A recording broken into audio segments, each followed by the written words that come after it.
नमस्कार, ESPN 9 news में आपका स्वागत है। मैं हूं आपके साथ दिनेश कुमार।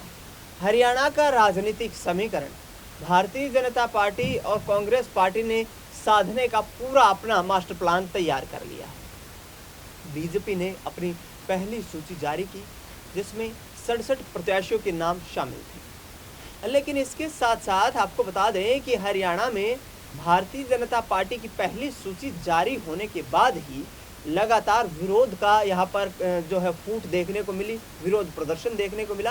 और पहली सूची में कुछ राजनेताओं के नाम कटने से टिकट की मांग कर रहे तमाम प्रत्याशियों ने विरोध प्रदर्शन करना शुरू कर दिया। लिहाजा कुछ ऐसी सीटें हैं जहां पर बीजेपी पुनर्विचार चिंतन मंथन की कोशिशों में जुटी हुई है और आगामी वक्त में जो 67 उम्मीदवारों की पहली सूची जारी हुई है उसमें फेरबदल भी देखने को मिल सकता है। लेकिन इस बीच उत्तर प्रदेश में पश्चिम हिस्से में एक बड़ी राजनीतिक पकड़ रखने वाले राजनेता भी हरियाणा की राजनीति में अपना हाथ आजमाना चाहते हैं। हम बात कर रहे हैं आरएलडी प्रमुख जयंत चौधरी की। जयंत चौधरी की पार्टी हरियाणा में कम से कम 3 विधानसभा सीटों पर चुनाव लड़ने की कोशिशें कर रही है। भारतीय जनता पार्टी के साथ जयंत चौधरी का इस वक्त केंद्र की राजनीति में गठबंधन है और ऐसे में आगामी वक्त में हरियाणा की राजनीति में भी जयंत चौधरी अपने पैर पसारना चाहते हैं।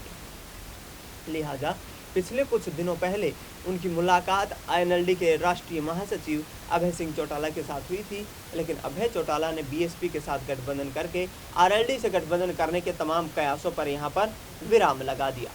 लेकिन अब आगामी वक्त की राजनीति को साधने के लिए, जाट वोट बैंक को खुश करने के लिए जयंत चौधरी की पार्टी पर दाव बीजेपी लगा सकती है। जयंत चौधरी की पार्टी से यदि चुनाव लड़ा गया तो जाहिर तौर पर आगामी वक्त की राजनीति को साधना बीजेपी के लिए हरियाणा में यहाँ पर कुछ हद तक कारगर साबित हो सकता है, क्योंकि लोकसभा चुनाव से ठीक पहले भारतीय जनता पार्टी की यहाँ पर सत्ता वाली बीजेपी की केंद्र सरकार ने एक बड़ा आदेश जारी करते हुए पूर्व प्रधानमंत्री स्वर्गीय चौधरी चरण सिंह को भारत रत्न देने का ऐलान कर दिया।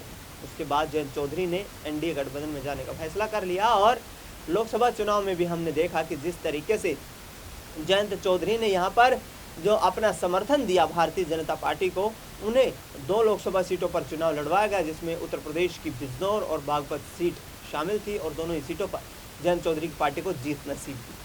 लेकिन अब देखना ये होगा कि क्या जाट वोट बैंक को साधने के लिए भाजपा इस तरीके के प्रयास कर रही है और क्या वाकई में जयंत चौधरी को कुछ बड़ी जिम्मेदारी दी जाएगी। फिलहाल इस खबर में इतना ही। देश दुनिया की तमाम बड़ी खबरों के लिए आप देखते रहिए एसपीएन 9 न्यूज।